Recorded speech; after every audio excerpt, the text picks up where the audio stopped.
날씨 예보 화면에 파란색 숫자 1을 띄웠다는 이유로 최고 수준인 관계자 징계 처분을 내렸던 선거방송심의위원회. 정부가 정한 색깔을 사용했는데도 특정 정당을 연상시킨다는 이유를 들었습니다. 작년 12월 선방심의는 MBC 라디오 신장식의 뉴스 하이킥에 대해 관계자에 대한 징계를 의결했습니다. 이현주 전 의원이 한동훈 전 국민의힘 비상대책위원장을 비판했다는 게 징계 사유였습니다.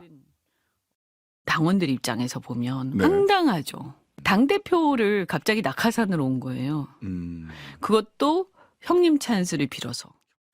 낙하산, 형님 찬스라는 표현을 문제 삼으며 한동훈 위원장과 특정 정당에 대해 정제되지 않은 표현으로 일방적으로 비판했다는 주장이었습니다. MBC는 불복해 소송을 냈고 지난달 법원은 본안 판결까지 징계 효력을 멈추라고 결정했습니다. 올해 MBC를 포함해 KBS, YTN, JTBC 등 방송사들이 방송심의 처분에 불복해 방통위를 상대로 낸 소송은 모두 11건. 단 4개월 동안만 집결했지만 최근 10년 동안 가장 많은 숫자입니다.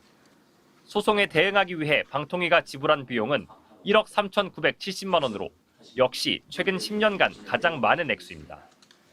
무차별적으로 칼을 휘두르는 바람에 모든 시스템이 붕괴되고 있음은 물론 불필요한 행정력과 세금이 줄줄 새고 있습니다. 법원은 올해 제기된 소송 11건 모두 방송사들의 신청을 받아들여 집행을 미루라고 결정했습니다. 지난 10월 임기를 마친 선거방송심의위원회는 5개월 동안 모두 30건의 법정 제재를 의결했습니다. 추가로 불복 소송이 제기되거나 기존 소송이 상급심으로 이어지면 방통위의 소송 비용도 더 늘어날 것으로 보입니다. MBC 뉴스 정상빈입니다. 지난달 29일 열린 방송통신심의위원회 방송소위회의. 이른바 신속심의 안건으로 올라온 MBC 뉴스데스크에 중징계인 주의가 내려졌습니다. 2년 전 뉴스타파 인용 보도에 거액의 과징금을 물린 방심위 결정이 부당하다는 자사 입장만 방송해 시청자를 오도했다는 겁니다. YTN은 도이치모터스 주가 조작 의혹과 관련해 김건희 여사 모녀가 22억 원을 벌었다는 내용의 검찰 의견서를 보도했다가 중징계를 피하지 못했습니다. 방심위의 이 같은 신속심의 안건 처리는 현 류희림 위원장 체제에서 급증한 것으로 확인됐습니다.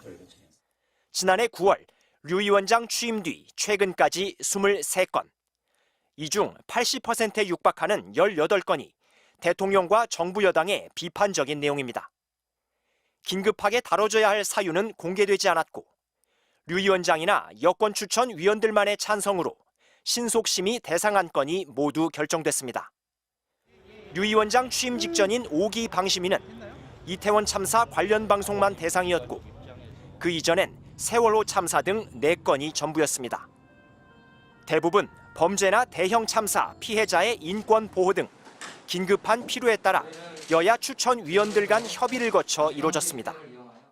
어떤 원칙과 기준도 없이 비판 언론에게 재갈을 물리기 위한 표적 심의로 전락하고 있습니다.